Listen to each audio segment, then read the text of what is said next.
Hello everyone, welcome to Simhadri competitive classes. Present ఎక్కడ చూసినా సరే, ఏ కోచింగ్ సెంటర్లో చూసినా సరే, ఎవరినైనా సరే వాళ్ళందరూ కూడా చెప్పేది ఒకటే. మనకు ముందుండేవి రైల్వే ఎగ్జామ్స్లో, పర్టికులర్గా రైల్వే ఎగ్జామ్స్లో ముందున్నవి రెండు ఎగ్జామ్లు అండి, NTPC and group D exams. So ఎక్కడ చూసినా ఎవరిని అడిగినా సరే, సార్ ఇది ఇలా ఉంది, ఇలా ఉంది, అలా ఉంది, సో ఎలా చదవాలి ఏంటి అని ఎక్కడికి వెళ్ళినా సరే అడగడం జరుగుతుంది. సో దాని మీద చిన్న వీడియో చేస్తున్నానండి. ఒకసారి ఇది అందరికీ ఉపయోగపడుతుందనే ఉద్దేశంతో మాత్రమే నేను చేస్తున్నాను. సో ఎవరైతే రైల్వే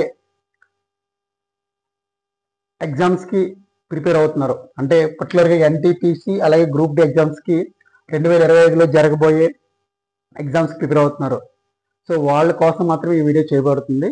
సో తప్పనిసరిగా మీరు ఎక్కడున్నా సరే ఈ వీడియోని చూడండి. సో కంపల్సరీ నేను ఇచ్చే టిప్స్ కానీ అన్నీ కూడా మీకు ఉపయోగపడతాయి. ఓకే, సో రాబోయే 2-3 నెలల్లో ఈ 2 ఎగ్జామ్స్ కండక్ట్ చేయబోతున్నారు ఆర్ఆర్బీ వాళ్ళు. ఓకే, సో ఫస్ట్ మనం తెలుసుకోవాల్సింది ఎగ్జామ్ డేట్ అండి. ఫస్ట్ మనం తెలుసుకోవాల్సిందండి ఎగ్జామ్ డేట్, అది ఎప్పుడు జరుగుతుంది. సో ఇక్కడ ఎగ్జామ్ డేట్ వచ్చేసరికి ఎన్టీపీసీ అయితే, okay, NTPC and group D, NTPC and group D. NTPC అయితే మే లాస్ట్ వీక్ లేదంటే జూన్ ఫస్ట్ వీక్లో కదండి. ఇంకా టైము కరెక్ట్గా 1.5 month ఉందండి. అంటే సింపుల్గా చెప్పాలంటే 45 days ఉందండి. ఎన్ని డేస్ ఉందండి? 45 days. ఇది ఎన్టీపీసీ అండి. అదే గ్రూప్ డి అయితే, గ్రూప్ డికి వచ్చేసి ఎగ్జామ్ వచ్చేసి జూలై ఆర్ ఆగస్ట్. ఓకే, ఇంకా మనం ఇక్కడ నుంచి చూసుకుంటే ఇంకా 3 months టైం ఉందండి. ఎన్ని మంత్స్ అండి? 3 months టైం ఉంది.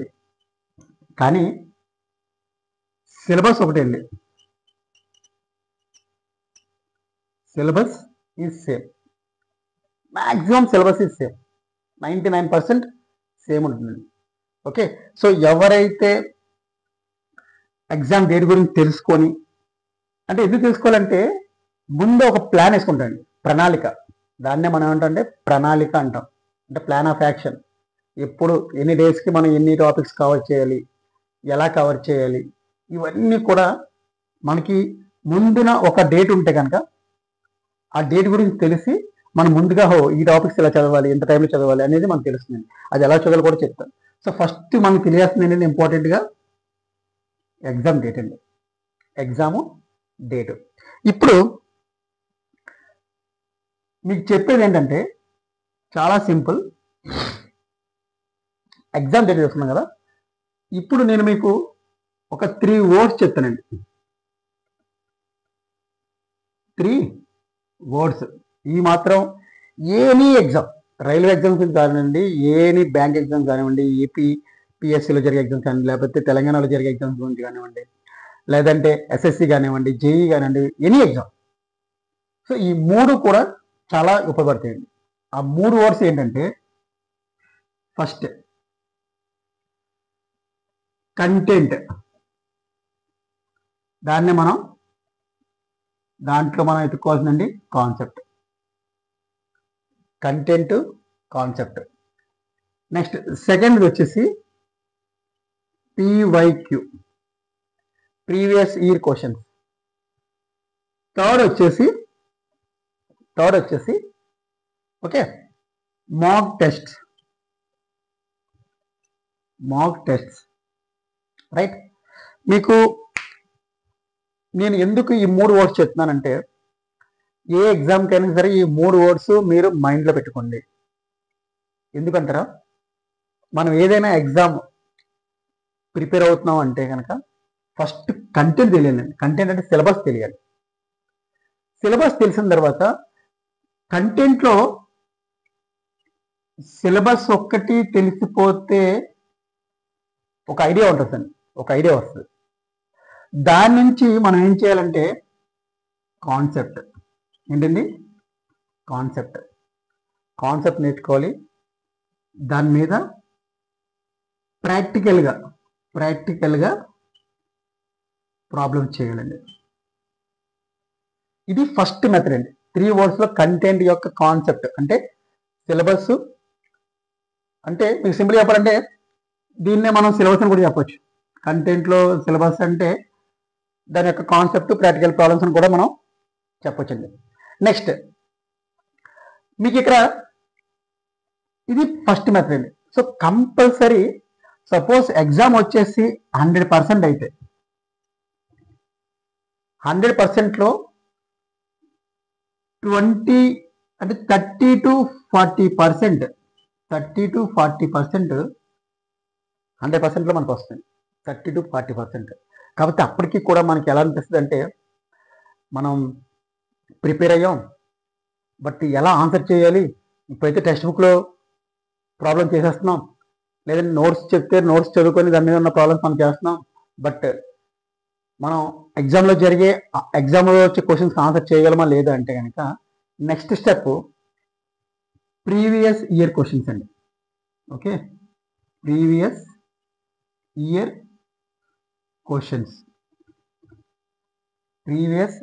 క్వశ్చన్స్ అంటే పాత పేపర్ ఉంటాయి కదండి, అంటే ముందు సంవత్సరంలో జరిగినవి కూడా ఒకసారి మీకు ఆల్రెడీ సిలబస్ మీద ఒక గ్రిప్ ఉంటే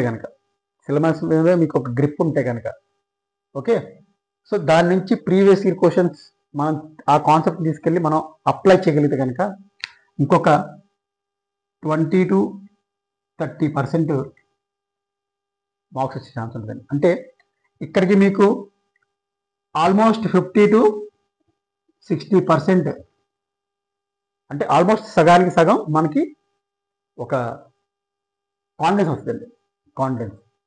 నెక్స్ట్ థర్డ్ పాయింట్ మాక్ టెస్ట్లు అని చెప్పానండి. మాక్ టెస్ట్లు ఇవి ఎందుకు రాయాలి అంటే మనకున్న టైం ఎంతండి, 90 minutes. మనకున్న టైం ఎంత, 90 minutes. బట్ 90 minutesలో మనం అంటే ఇక్కడ నేర్చుకున్న కాన్సెప్ట్ కానివ్వండి, ప్రీవియస్ క్వశ్చన్ చేస్తే కొంత ఐడియా వచ్చింది. బట్ మాక్ టెస్ట్ ఎందుకు రాయాలంటే నెంబర్ ఆఫ్ మాక్ టెస్ట్ రాయాలి. అంటే డైలీ రాయాలి. నెంబర్ ఆఫ్ మాక్ టెస్ట్ రాస్తే డైలీ రాస్తే మీకు ఏమవుతుందంటే 90 minutesలో 100 క్వశ్చన్లు అంటే 100 questions ఉంటాయండి. 100 questionలకి 90 minutesలో మనం ఎన్ని క్వశ్చన్స్ అంటే మనకి ఈవెన్దో కాన్సెప్ట్ మనం ప్రాక్టికల్ ప్రాబ్లం చేసాం, ప్రీవియస్ ఇయర్ క్వశ్చన్ చేసాం, అలాగే మాక్ టెస్ట్ రాస్తున్నప్పుడు 90 minutesలో 100 questionలకి ఎన్ని క్వశ్చన్లు మనం ఆన్సర్ చేయగలుగుతున్నాం. అది చాలా అంటే చాలా చాలా ఇంపార్టెంట్. సో ఇక్కడ మీరు బాగా చేస్తే కనుక 100% సక్సెస్ వస్తుంది. సో మీకు 100% కాన్ఫిడెన్స్ వస్తే ఇక్కడ మీకు 50 to 60% మాత్రమే కాన్ఫిడెన్స్ వచ్చింది. 50 to 60% మాత్రమే కాన్ఫిడెన్స్ వచ్చింది. ఇక్కడ 30 to 40% మాత్రమే కాన్ఫిడెన్స్ వచ్చింది. ఎప్పుడు సిలబస్ అంటే దాని మీద వచ్చే ప్రాక్టికల్ ప్రాబ్లమ్స్ మనం చేస్తే 30 to 40% కాన్ఫిడెన్స్ వచ్చింది. ఇక్కడ 50 to 60% ఎప్పుడు ప్రీవియస్ ఇయర్ క్వశ్చన్స్ కూడా మనం చేస్తే కనుక 50 to 60% కాన్ఫిడెన్స్ వచ్చింది. బట్ ఎప్పుడైతే ఈ రెండు చేసిన తర్వాత ఎప్పుడైతే మనం మాక్ టెస్ట్కి అప్లై చేస్తుంటామో అంటే ప్రాక్టీస్ చేస్తుంటామో కంప్లీట్ 100% అనేది కాన్ఫిడెన్స్ వస్తుంది. అప్పుడు మీరు ఎగ్జామ్కి వెళ్తే కనుక డెఫినెట్లీ నేను చెప్తున్నానండి, ఈ 3 ప్రిపేర్ అయితే కనుక, మీ 3 ఫాలో అయితే కనుక మాక్ టెస్ట్లు డైలీ రాయాలండి. మీరు ఎంత సిలబస్ కవర్ చేస్తే అంత సిలబస్ మీద మీరు రాయండి, తప్పేం కాదు. కానీ ప్రాక్టీస్ అంటే ఎందుకు ప్రాక్టీస్ చేయమన్నా అంటే టైం కావాలండి అక్కడ. అంటే ఇంత టైంలో మనం 100 bits ఆన్సర్ చేయగలం లేదా, ఇంత తక్కువ టైంలో 100 bitsలో అట్లీస్ట్ మనం 80 questions అయినా మనం స్ట్రాంగ్గా అంటే కాన్ఫిడెంట్గా ఆన్సర్ చేయగలం లేదా. ఎందుకు 80 questions అన్నానంటే అక్కడ మనకి ఏముందండి, అక్కడ మనకి నెగిటివ్ మార్క్స్ ఉన్నాయండి. అక్కడ మనకి ఏమున్నాయండి, నెగిటివ్ మార్క్స్ కూడా ఉన్నాయి. Negative marks. So 90 minutesలో 100 questions answer చేయడం పక్కన పెడితే 90 minutesలో మీకున్న నాలెడ్జ్ ప్రకారం 80 bits అయినా ఆన్సర్ చేయగలం. కానీ ఆ 80 bits కూడా ఎందుకు ఆన్సర్ చేయాలంటే రిమైనింగ్ 20 మేబీ మీకు డౌట్ రావచ్చు. సో అందుకు మీకు ఇక్కడ నెగిటివ్ మార్క్స్ ఉన్నాయి కాబట్టి 80 bits మనం ఆన్సర్ చేస్తాం. సో అదేలా కూడా నేను ఇప్పుడు మీకు చెప్తున్నా, చూడండి ఒకసారి. ఇక్కడ ఎగ్జామ్ డేటు అలాగే 3 అవర్స్ చెప్పుకున్నాం. ఇప్పుడు నెగిటివ్ మార్క్స్ గురించి మనం మాట్లాడుకుందాం. నెగిటివ్ మార్క్స్ ఏ మార్క్స్ అండి? నెగిటివ్ మార్క్స్ గురించి మాట్లాడుకుందాం. ఇక్కడ ఆల్రెడీ మీకు ఎగ్జామ్ డేట్స్ కూడా చెప్పానండి ఎన్టీపీసీ ఆర్ఆర్బీకి. ఓకే, ఇప్పుడు నెగిటివ్ మార్క్స్ ఎలా ఉన్నాయనేది ఒకసారి చూద్దాం. రైట్, సో నెగిటివ్ మార్క్స్ ఎన్నో మీకు తెలుసు కదండి, 1/3 అండి. నెగిటివ్ మార్క్స్ ఎన్ని? 1/3. సో అందరికీ తెలిసిందే 1/3 అంటే 0.33. 0 అంటే ఒక మార్క్ అంటే 3 బిట్స్ రాంగ్ అయితే కనుక మనకి 1 మార్క్ మైనస్ అవుతుంది. అక్కడ కూడా చెప్పేస్తున్నాను మీకు. 3 బిట్స్ రాంగ్ అయితే కనుక మనకి ఎన్ని మార్క్స్ అండి? 1 మార్క్ పోతుంది 3 బిట్స్ రాంగ్ అయితే. అంటే నెగిటివ్ మార్కింగ్లో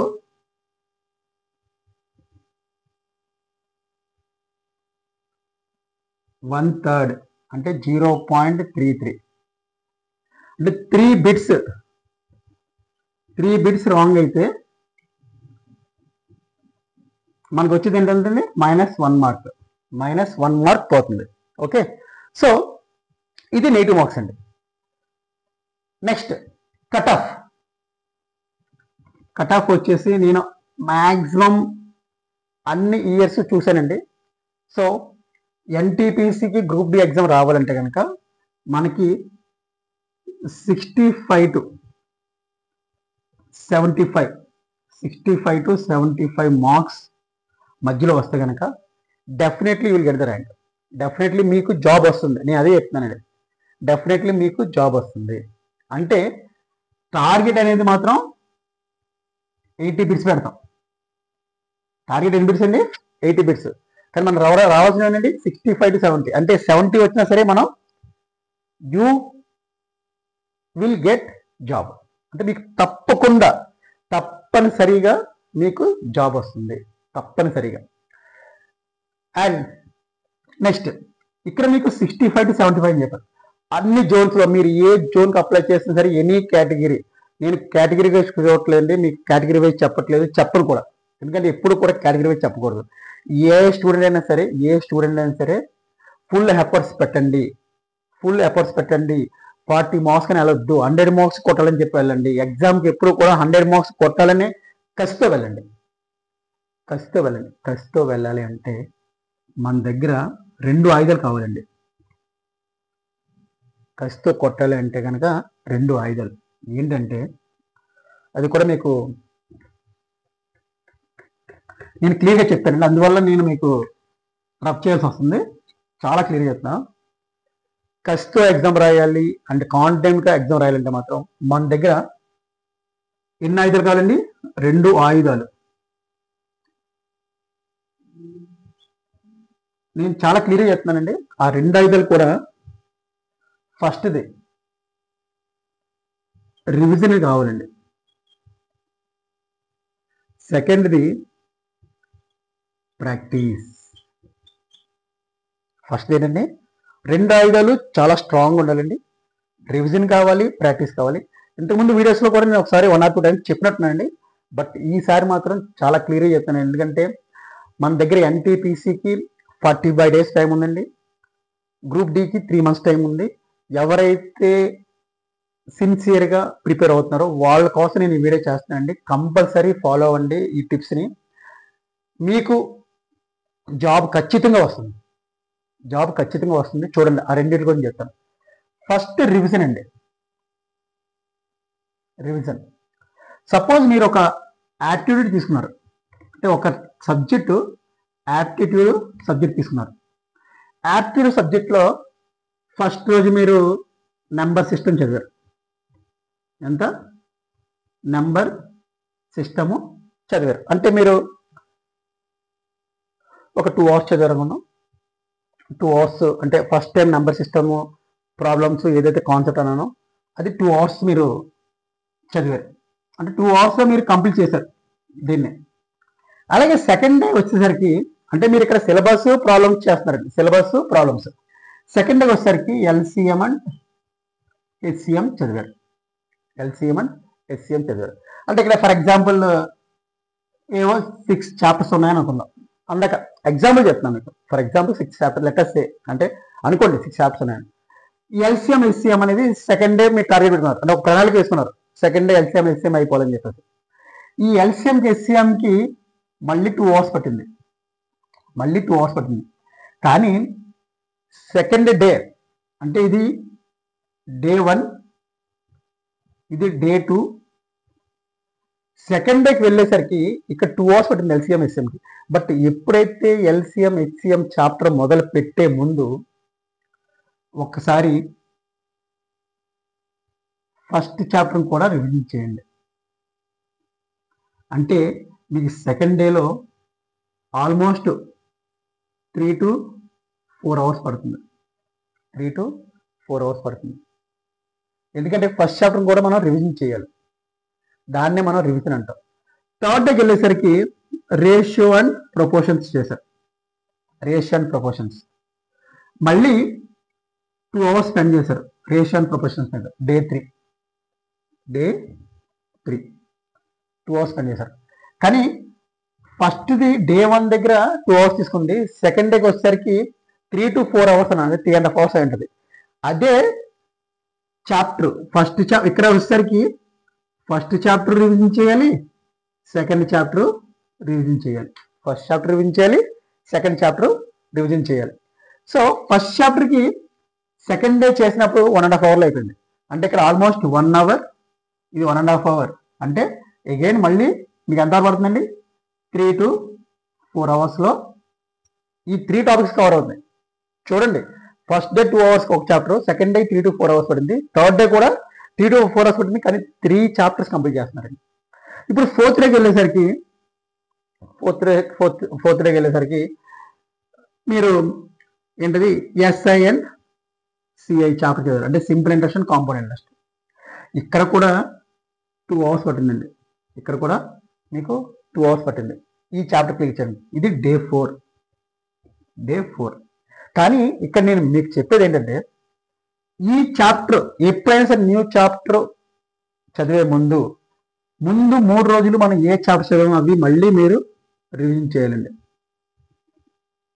ఇక్కడ హాఫ్ అన్ అవర్లో అయిపోతుంది, ఇది 1 అవర్, ఇది అగైన్ 1.5 అవర్. ఏదైనా సరే మళ్ళీ 3 to 4 అవర్స్. సో ఫిఫ్త్ డేకి వెళ్ళేసరికి ప్రాఫిట్ అండ్ లాస్, మళ్ళీ first chapter, second, third, fourth, ఫిఫ్త్కి మళ్ళీ 2 అవర్స్, కానీ మళ్ళీ 3 to 4 అవర్స్. ఇది డే 5 అండి. చాలా క్లియర్గా వినండి ఆల్ ఆస్పిరెంట్స్. ఇలా చదువుకుంటూ వెళ్తే లాస్ట్ సిక్స్త్ డేకి వెళ్ళేసరికి ఫస్ట్ చాప్టర్ అనేది మహా అయితే ఒక 10 to 15 minutesలో రివిజన్ అయిపోతుంది. నేను ఇక్కడ మీకు తీసుకుంది ఏంటి, 6 చాప్టర్ అని చెప్పాను. 6 చాప్టర్స్కే 6th డేకి వెళ్ళేసరికి డే 6కి వెళ్ళేసరికి ఫస్ట్ చాప్టర్ 10 to 15 minutesలో అయిపోతుందంటే, మీరు 10 చాప్టర్స్కి వెళ్ళేసరికి ఎన్ని మినిట్స్లో అవుతుందండి, ఆల్మోస్ట్ 1 to 3 minutesలో ఒక చాప్టర్ కంప్లీట్ అవుతుంది. 1 to 3 minutesలో ఒక చాప్టర్ కంప్లీట్ అవుతుంది. సో మీరు ఇలా రివిజన్ చేసుకుంటూ వెళ్తూ ఉంటే, ఓకే, ఆ ఫస్ట్ ఆయుధం అని చెప్పని చూసారా, ఫస్ట్ ఆయుధం అది పక్కాగా మీకు మైండ్లో ఉండిపోతుంది. అప్పుడు మీరు వెళ్ళి ఏ మాక్ టెస్ట్ రాసినా సరే, అంటే నేను మీకు ఇక్కడ చదివేదాన్ని చెప్పానండి, రివిజన్. అంటే ఎందుకు ఈ 2 ఆయుధాలు చెప్తానంటే, ఈ 2 ఆయుధాలు ఎవరి దగ్గర ఉంటే వాళ్ళకి తప్పనిసరిగా జాబ్ వస్తుంది. నేను ఏదైతే 3 వర్డ్స్ చెప్పాను ఇందాక, ఏంటది, కాన్సెప్ట్ అంటే సిలబస్లో concept, problems, previous year questions, థర్డ్ది మాక్ టెస్ట్లో. ఎప్పుడైతే ఇలా రివిజన్ చేశారో, అంటే ఈ 2 ఆయుధాలకు వచ్చేసరికి ఎప్పుడైతే రివిజన్ చేశారో మీకు కంపల్సరీ రివిజన్ అయిపోతుందండి. అది అలా మైండ్లో ఉండిపోతుంది. అప్పుడు మీరు practice of number of problems, అది మాక్ టెస్ట్ ప్రాక్టీస్ ఏంటండి, మాక్ టెస్ట్లు కానివ్వండి, ప్రీవియస్ ఇయర్ క్వశ్చన్స్ కానివ్వండి, లేకపోతే ఎనీ టెక్స్ట్ బుక్ క్వశ్చన్స్ కానివ్వండి, ఏదైనా చేయండి. ఓకే, సో కంపల్సరీ మీకు ఇది 2వ ఆయుధం అండి, ప్రాక్టీస్. ఓకే, 2వ ఆయుధం. సో ఈ 2 ఆయుధాలు కూడా మీ దగ్గర పెట్టుకోండి. ఓకేనా, సో ఇది ఆర్ఆర్బి ఎన్టీపీసీ కానీ ఆర్ఆర్బి గ్రూప్ డి కానీ మీరు ఏదైనా స్టార్ట్ చేయండి. సో కంపల్సరీ 2 ఐదులు కూడా మీ దగ్గర ఉండాలండి. సో ఇందాక నేను మీకు 65 to 75 చెప్పానండి. సో ఇందాక చెప్పింది తక్కువండి. మీరు ఇలా ప్రిపేర్ అయితే కనుక 80+ కూడా వస్తాయి. ఇలా ప్రిపేర్ అయితే 80+ కూడా వస్తుంది. మన దగ్గర టైం తక్కువ ఉందని మీరు ఆలోచించొద్దండి. ఎంతవరకు చదవగలుగుతాం అంతవరకు చదవండి. నెక్స్ట్, పర్ డే ఎంత టైము. మీకు ఇక్కడ చాలా మందికి ఏంటంటే, చాలా మంది కష్టపడతారు కానీ వాళ్ళకి ఎంత టైం కూర్చొని చదవాలనేది మాత్రం ఐడియా ఉండదండి. అది కూడా మైనస్ పాయింట్. ఓకే, ప్రణాళిక వేసామంటే ఎప్పుడైనా సరే కంటిన్యూస్గా ఫస్ట్ యాప్టిట్యూడ్ చదవండి, సెకండ్ రీజనింగ్ చదవండి, third general awareness and current affairs. So యాప్టిట్యూడ్కి వచ్చేసరికి ఒక 2 hours స్పెండ్ చేయండి, రీజనింగ్ వచ్చేసరికి ఒక 2 hours స్పెండ్ చేయండి, జనరల్ అవర్స్కి వచ్చేసరికి 2 hours స్పెండ్ చేయండి. సో మీరు ఎంత చదివినా సరే ఈ 6 hours మాత్రం కాన్ఫిడెంట్గా చదవండి. ఎలా చదువుతారు? కాన్ఫిడెంట్గా. ఓకే, పక్కన రఫ్ బుక్ పెట్టుకోండి, మీరు ఏదైతే చదువుతున్నారో ఆ నోట్స్ పెట్టుకోండి. బట్ రఫ్ బుక్లో ఏదో ఎలా రాసినా పర్లేదు, అది ప్రాక్టీస్ అవుతుంటుంది. అట్ ద సేమ్ టైం నేను యాక్చువల్గా నోట్స్లో ఉన్నట్టు మీరు రాయొద్దండి. ఇప్పుడు కూడా ఏదో పిచ్చికితులు పెట్టినట్టు ప్రాక్టీస్ అనమాట. అది ఇప్పుడు suppose speed equal formal distance by time అని చెప్తారు, అది ఎస్ ఈజ్వల్ డి బై, అలా గీత పెట్టుకేసుకోవడమే, ఇంకంతమించి అందులో ఏం లేదండి. నెక్స్ట్, ఇది అంటే పర్ డేకి వచ్చేసి 6 hours చదవండి. ఓకే, ఒక 1 hour మాత్రం మాక్ టెస్ట్ రాయండి. ఇంకా నో డిస్టర్బెన్స్, ఏదో ఒక రూమ్లోకి వెళ్ళిపోయి మాక్ టెస్ట్ రాయండి. అందులో ఎక్కడెక్కడ మిస్టేక్లు వచ్చి చూసుకోండి, ఒకసారి అవి మళ్ళీ రివైజ్ చేయండి. తప్పు ఎక్కడ జరిగిందో తెలుసుకొని మళ్ళీ సర్దుకోవడం కూడా మంచిదే. ఓకే, సో మీరు ఈ విధంగా ఈ 45 days కష్టపడితే కనుక ఆర్ఆర్బి ఎన్టీపీసీని క్లియర్ చేయగలరు. ఇలాగే 3 months కష్టపడితే కనుక ఆర్ఆర్బి గ్రూప్ డి కూడా క్లియర్ చేయగలరు. సో అందుకే నేను చెప్తున్నాను. నేను మీకు ఈరోజు చెప్పింది ఎగ్జామ్ డేట్స్ చెప్పానండి, ఎంత టైం ఉందో చెప్పాను. అలాగే మూడు వర్డ్స్ ఉండాలని చెప్పాను. ఒకటి కాన్సెప్ట్ అండ్ సిలబస్, అంటే కంటెంట్ ఉండాలి, ప్రీవియస్ ఇయర్ క్వశ్చన్స్ సాల్వ్ చేయాలి, మాక్ టెస్ట్లు చాలు. తర్వాత 2 ఆయుధాలని చెప్పానండి, main revision and practice. Revision and practice అది కూడా చేయాలని చెప్పాను. ఇక్కడ ఎన్ని అవర్స్ చదవాలో చెప్పాను, బట్ కంపల్సరీ 1 hour చదవండి, 1 hour మాక్ టెస్ట్ రాయండి. టోటల్ డేకి వచ్చి 7 hours కష్టపడండి. బట్ నైట్ పడుకునే ముందు మాత్రం ప్రశాంతంగా పడుకోండి. పడుకునే ముందు ఏం చేస్తారో ఒక్కసారి రివైజ్ చేయండి. నెక్స్ట్, అలాగే రైట్, మీ ఫ్రెండ్స్ ఉంటే కనుక మీ ఫ్రెండ్స్తో పలానా చాప్టర్లో రే ఆ ఫార్ములా ఏంట్రా చిట్ చాట్ చేయండి, అది కూడా మంచిదే. ఇద్దరు కలిసి ఎదురెదురుగా ఉండి అరే ఈ ఫార్ములా ఏంటి, ఈ క్వశ్చన్ ఏంటి, ఇలా డిస్కస్ చేయడం కూడా మంచిదే. దానివల్ల కూడా మీకు రీజన్ అవుతుంటుంది. ఒకవేళ చెప్పలేకపోతే వెంటనే బుక్ తీసి అరే ఈ ఫార్ములా ఇది అని చెప్పి తెలుసుకోండి. So all the best all RRB NTPC and RRB group D aspirants. Thank you. నేను చెప్పినవన్నీ మీకు ఫ్యూచర్లో ఉపయోగపడి అందరికీ సక్సెస్ రావాలి, మంచి జాబ్ కూడా రావాలి అని చెప్పేసి మనస్ఫూర్తిగా కోరుకుంటున్నాను. Thank you for watching Simhadri competitive classes. Please subscribe, share, like the video. Thank you.